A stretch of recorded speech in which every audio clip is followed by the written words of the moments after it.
Hello दोस्तों, आप सभी का मेरे YouTube चैनल पर आपका स्वागत है। दोस्तों, आज हम बात करेंगे सृष्टि के रचयिता भगवान ब्रह्मा जी ने अपनी ही बेटी सरस्वती से संभोग यानी यौन लालसा क्यों उत्पन्न हुई और आखिर में क्यों शादी करनी पड़ी।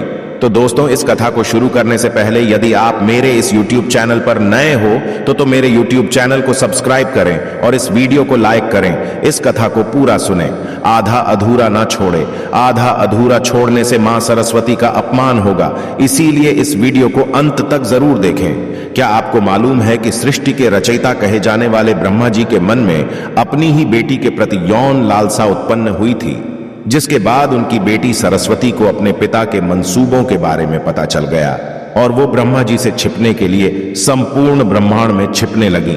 लेकिन आखिर में उन्हें ब्रह्मा जी से शादी करनी पड़ी। मगर सवाल यह है कि सृष्टि के रचयिता के अंदर अपनी पुत्री के प्रति ऐसी लालसा क्यों जागी। जैसे कि आप सभी को यह तो मालूम ही होगा कि इस सृष्टि की बागडोर त्रिदेव के हाथों में है। जहां ब्रह्मा जी के कंधों पर सृष्टि की रचना का दायित्व है, वहीं विष्णु जी के पास संरक्षण का दायित्व और भगवान शिव के पास विनाश का दायित्व है। जब सृष्टि का विनाश होता है तो उसके बाद सृजन का चक्र दोबारा शुरू होता है। इस चक्र को शुरू करने के लिए ब्रह्मा जी ने अपने वीर्य से सरस्वती को जन्म दिया था। इस बात का वर्णन सरस्वती पुराण में किया गया है, जब ब्रह्मा जी ने अपनी ही पुत्री के साथ विवाह करने की इच्छा जाहिर की थी। दरअसल सरस्वती माता की कोई मां नहीं थी, उन्हें ब्रह्मा जी ने केवल अपने वीर्य से जन्म दिया। विद्या की देवी कही जाने वाली सरस्वती दिखने में बेहद खूबसूरत थी और आकर्षक भी। अब इस बात का अंदाजा इसी बात से लगाया जा सकता है कि सरस्वती इतनी खूबसूरत थी कि खुद उनके पिता भी उनसे शादी करना चाहते थे। अपने पिता के मंसूबों को सरस्वती भांप चुकी थी।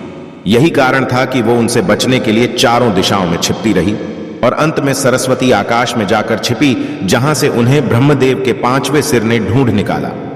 आखिर में सरस्वती को विवश होकर अपने ही पिता से शादी करनी पड़ी और इसके बाद सरस्वती और ब्रह्मा जी ने करीबन 100 वर्षों तक पति पत्नी की तरह एक जंगल में जीवन व्यतीत किया और इस दौरान उनका एक पुत्र हुआ जिसका नाम था स्वयंभू मनु। ऐसा कहा जाता है कि पृथ्वी में जन्म लेने वाला पहला इंसान मनु ही था और मनु ही सनातन धर्म, वेदों और संस्कृत भाषा का जनक था।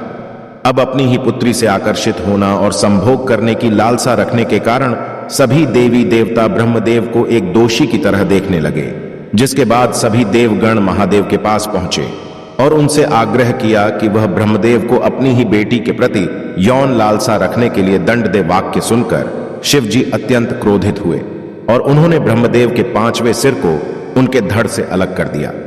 इस बात का जिक्र शिव पुराण में भी किया गया है कि ब्रह्मा जी के पहले 5 सिर हुआ करते थे, लेकिन 5वें सिर को शिव जी द्वारा उनके धड़ से अलग कर दिया गया था।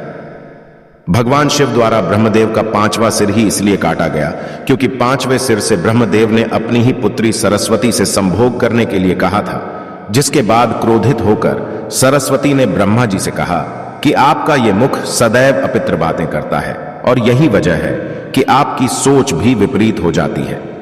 भगवान शिव द्वारा ब्रह्मदेव के 5वें सिर को काटने के पीछे एक और कहानी काफी प्रचलित है। इसके मुताबिक एक बार भगवान शिव पार्वती माता को ढूंढते हुए ब्रह्मा जी के पास पहुंचे। अब जैसे भगवान शिव वहां पहुंचे, ब्रह्मा जी के सभी मुखों ने भगवान शिव का अभिवादन किया, लेकिन ब्रह्मा जी के 5वें मुख ने भगवान शिव का अभिवादन नहीं किया और अमंगल आवाजें निकालना शुरू कर दिया। ऐसे में भगवान शिव ने क्रोध में आकर ब्रह्मदेव का वो 5वां सिर ही उनके धड़ से अलग कर दिया। भगवान ब्रह्मा द्वारा की गई दूसरी शादी से देवी सरस्वती काफी क्रोधित हुई और उन्होंने भगवान ब्रह्मा को श्राप दिया।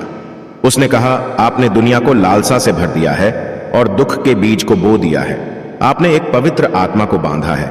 आपकी शायद ही कोई मंदिर हो या कोई त्योहार मनाए।